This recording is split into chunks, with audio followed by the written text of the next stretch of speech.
Hello students,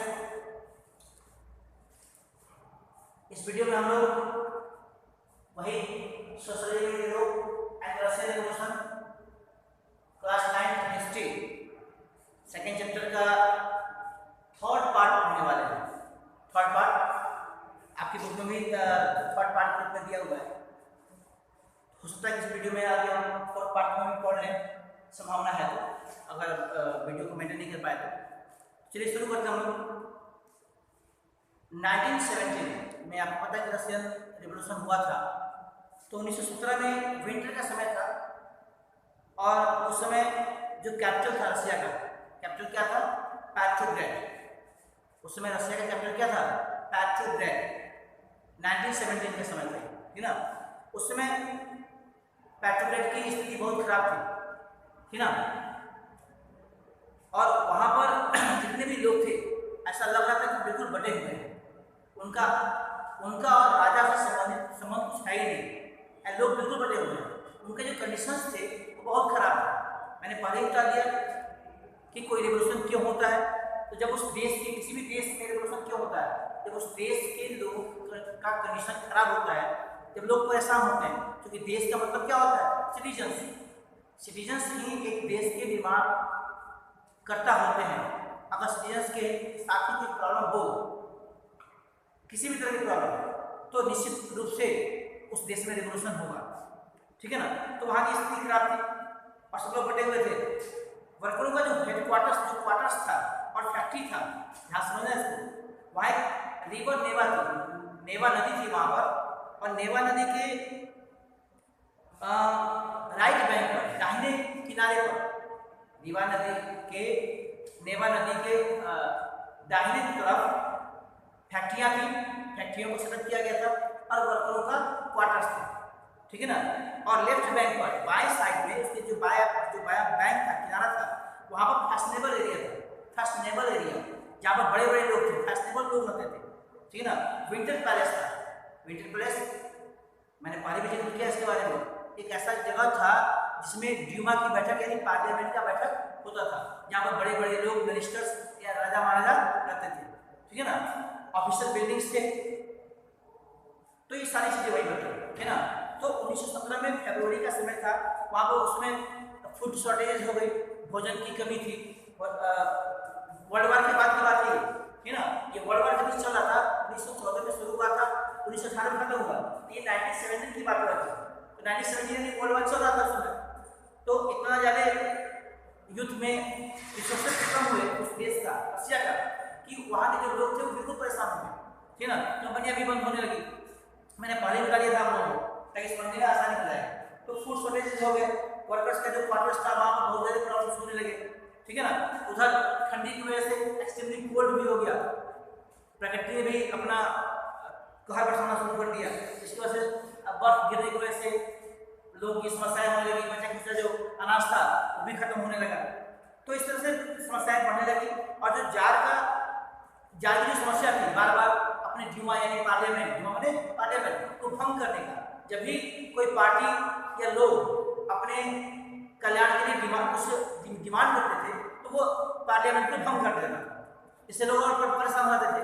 तो ये ऐसा उसने कर दिया, तो लोग जो परेशान हो गए, तो 22 फरवरी को सभी कंपनियों को बंद करके यानी लॉकआउट करके लोग अपने अच्छे वेजेस की डिमांड के लिए, ठीक ना, सिंपैथी में हड़ताल करने के लिए लोग आगे बढ़े, ठीक ना। लोगों ने ग्रुप बनाया और लोगों ने निर्णय लिया कि अब हमें हड़ताल करना है और हमें अपने लिए डिमांड करनी है, ठीक है।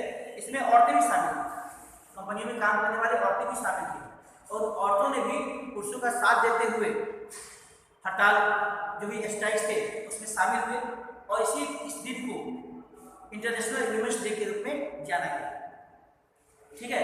अब जो भी डेमोन्स्ट्रेटिव वर्कर्स थे, जो प्रदर्शनकारी वर्कर्स थे, जो प्रदर्शन कर रहे थे अपने कल्याण के लिए, वो लोग क्वार्टर्स को पार करते हुए, नदी को पार करते हुए, और वहाँ के जो सेंटर था नेवेस्की प्रोस्पेक्ट, जो कंपनी का जो जगह था, बीच का जो सेंटर जगह था, उसका नाम था नेवेस्की प्रोस्पेक्ट, वहाँ ये लोग पहुँचे।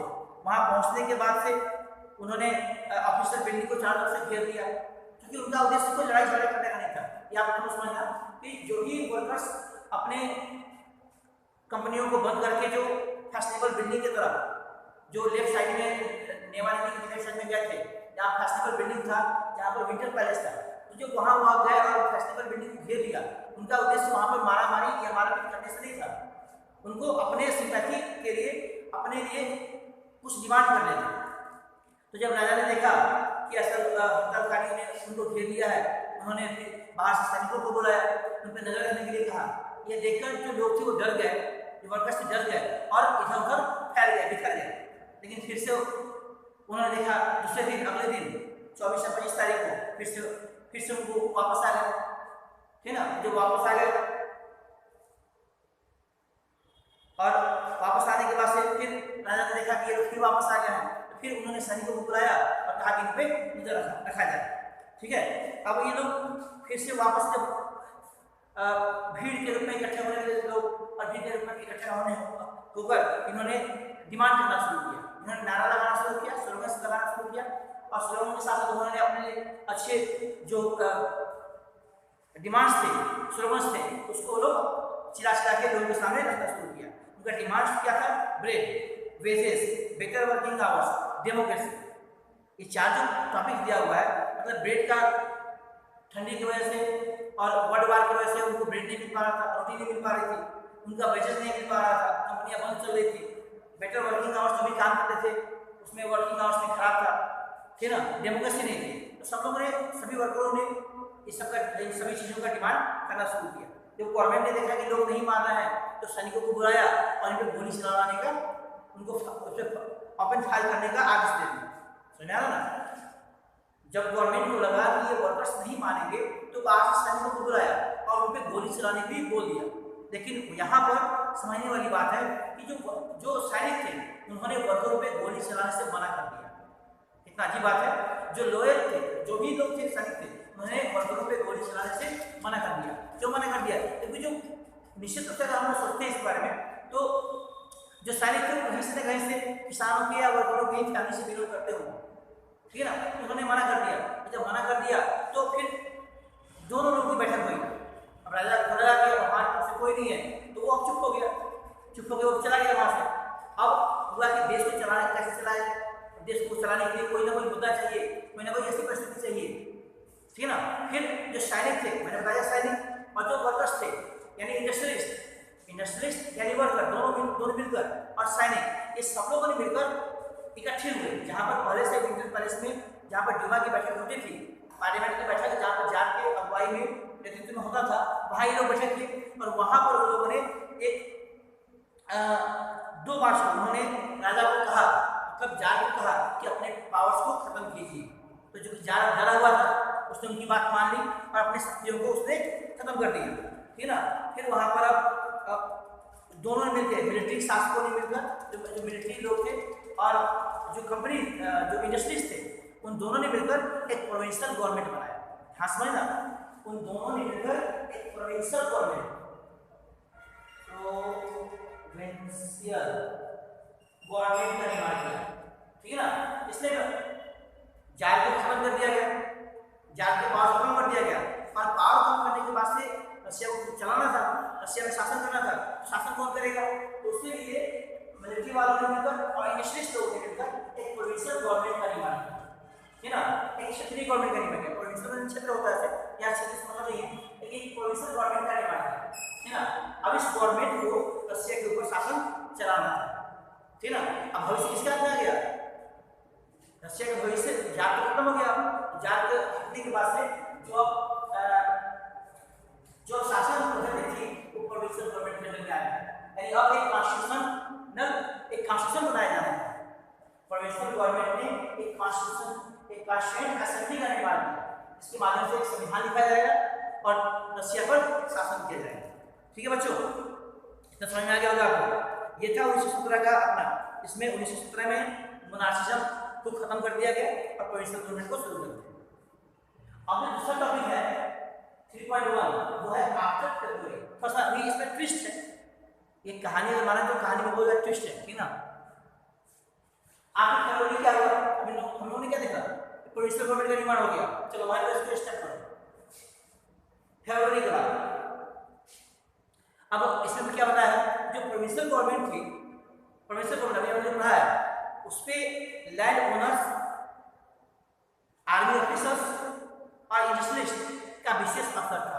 ध्यान सुनना, जो प्रोविंशियल गवर्नमेंट बनाई गई थी उसके ऊपर लैंड ओनर्स, आर्मी ऑफिसर्स और इंडस्ट्रियलिस्ट का विशेष रोल था, का विशेष असर था, ठीक ना। लेकिन वहीं पर जो लिबरल्स थे और जो सोशलिस्ट थे वो इनके खिलाफ थे। हाँ समझिएगा आप लोग, जो लिबरल्स और सोशलिस्ट थे वो बिल्कुल नहीं चाहते थे कि प्रोविंशियल गवर्नमेंट अपना कोई काम करे, क्योंकि इनका भी दर्जा मुशर्रफ था, क्योंकि इनमें काम करने वाले कौन लोग थे, ब्रिटिश शासक थे, बड़े बड़े इंडस्ट्रीज लोग थे, ठीक है। इधर पेट्रोनेट सोवियत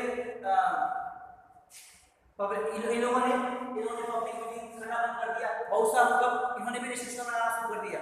पेट्रोनेट सोवियत का निर्माण हुआ, ठीक है ना, हर जगह कॉमन सिस्टम लागू किया जाने लगा।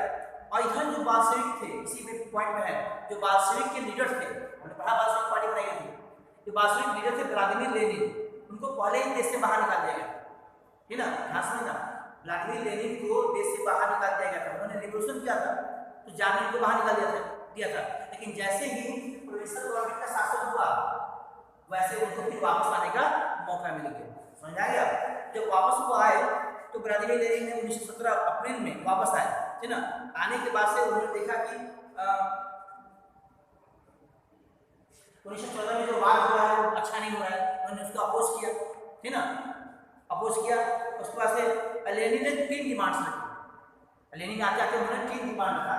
उनका जो 3 डिमांड्स था वो था the war be ended, land should be transferred to the peasants and banks be nationalised. यहां से सुनना, फिर और बोल रहा है the war be ended, land should be transferred to the peasants, bank be nationalised. ये 3 डिमांड्स रखा जिसको लेनिन ने रखा था, इसलिए उसको लेनिन का अप्रैल थीसिस कहा गया, ठीक ना, लेनिन अप्रैल थीसिस। इसमें 3 डिमांड्स थे और 3 डिमांड मैंने पढ़ दिया, आप लोग उससे पढ़ के तैयारी कर लेंगे, ठीक है, ये क्वेश्चन के रूप में आता है, ठीक है। बाल्शेविक पार्टी को अब उन्होंने कहा कि नहीं, बाल्शेविक पार्टी को क्या किया जाए, बाल्शेविक पार्टी का नाम बदल के कम्युनिस्ट पार्टी रखना चाहिए, क्योंकि कम्युनिस्ट पार्टी एक ऐसी पार्टी होगी जो रियल पार्टी होगी, इसमें रियल वर्कर्स होंगे, ठीक ना, ये वर्करों की पार्टी होगी। इधर जो प्रोविंशियल गवर्नमेंट था उसको और भी सपोर्ट चाहिए था, प्रोविंशियल गवर्नमेंट अलग पार्टी हो गई, इधर जो बाल्शेविक पार्टी थी इनकी कम्युनिस्ट पार्टी, ये अलग पार्टी हो गई, इनका शासन करने का तरीका अलग था, और लेनिन का जो बाल्शेविक पार्टी थी उसको शासन करने का तरीका अलग था। तो जून में लगभग 500 सोवियत लोगों ने ऑल रशियन कांग्रेस सोवियत का निर्माण किया, और इधर जो प्रोविंशियल गवर्नमेंट थी उनका अपना वर्चस्व था, चाहते थे गवर्नमेंट शासन करे, लेकिन फिर भी इसमें मिलिट्री शासकों का असर था, और बड़े बड़े लैंडलॉर्ड्स और बड़े बड़े इंडस्ट्रीज का असर था, इसलिए शासन था इनका वो अच्छा शासन नहीं था। इसलिए जो व्लादिमीर लेनिन थे, बाल्शेविक पार्टी के लीडर्स, वो इनके खिलाफ थे, है ना। वो चाहते थे कि ये लोग प्रोविंशियल गवर्नमेंट, मैंने वो मानते थे कि प्रोविंशियल गवर्नमेंट का शासन नहीं कर रही है, ये तानाशाह होती जा रही है, उनका ये मानना था कि प्रोविंशियल गवर्नमेंट है वो तानाशाही कर रही है, इसलिए इनका जो पावर है वो कम होना चाहिए, और बाल्शेविक पार्टी को यानी कि कम्युनिस्ट पार्टी को ही अब मुख्य पार्टी के रूप में आना चाहिए, ठीक है। इस समझ में आ गया होगा आपको।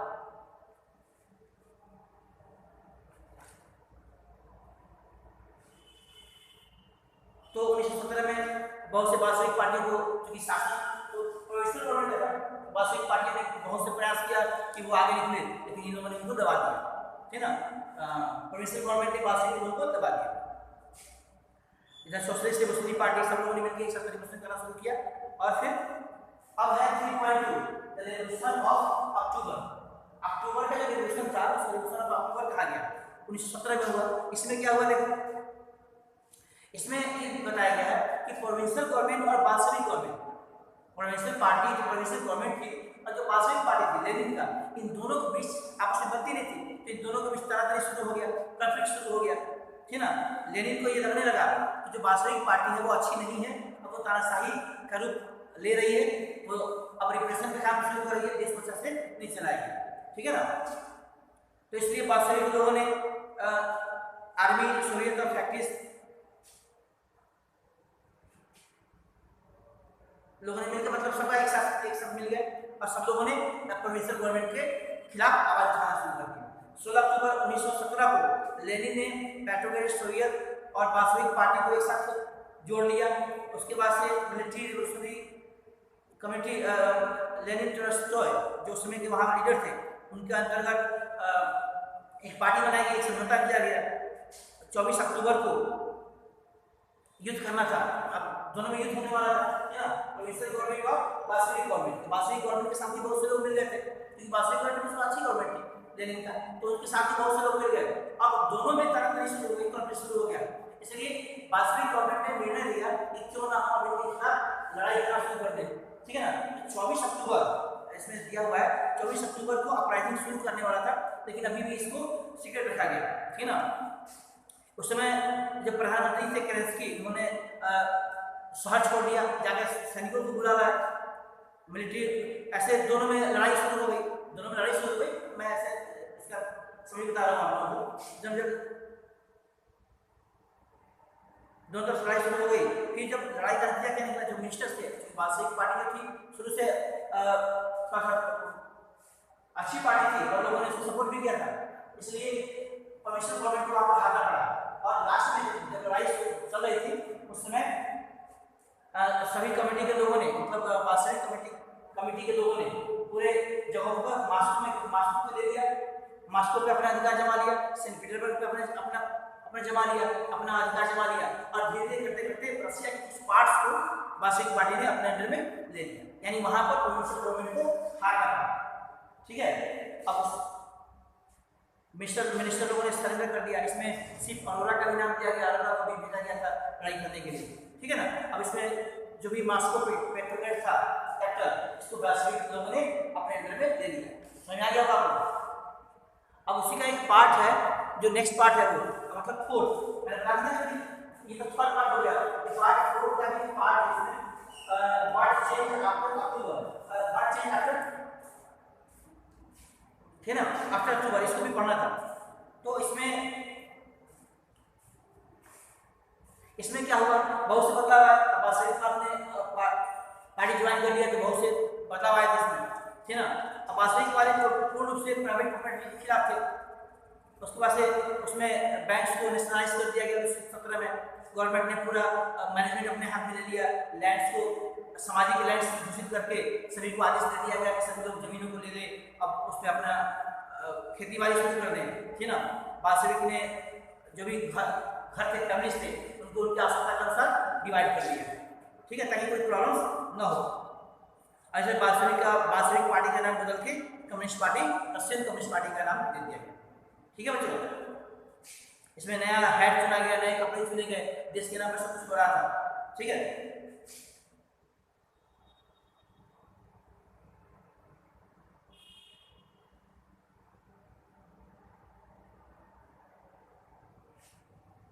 इधर फिर से जो साल मतलब जो आने वाला साल था, उसमें बाल्शेविक लोगों ने बाल्शेविक पार्टी एकमात्र पार्टी रशिया की पार्टी बनकर रह गई, और रशियन कम्युनिस्ट सोवियत पार्टी बनकर रह गई, ठीक है। एक ही पार्टी थी और वो पार्टी अच्छा सपोर्ट भी मिला लोगों से। फिर उसके अंतर्गत सीक्रेट पुलिस बनाई गई, चेका नाम था, और जीपीयू नाम था। बहुत से यंग राइटर्स और आर्टिस्ट लोगों ने उस पार्टी को ज्वाइन कर लिया, ठीक है। इस तरह से उसमें होने लगा। ये इस टॉपिक का था। उसके बाद से अब इसका जो पार्ट है, दूसरा पार्ट सिविल वार, उसको हम दूसरे वीडियो में पढ़ेंगे तो हम लोग बेटर होगा, क्योंकि ये 20 मिनट में होने वाला है। इसके लिए धन्यवाद।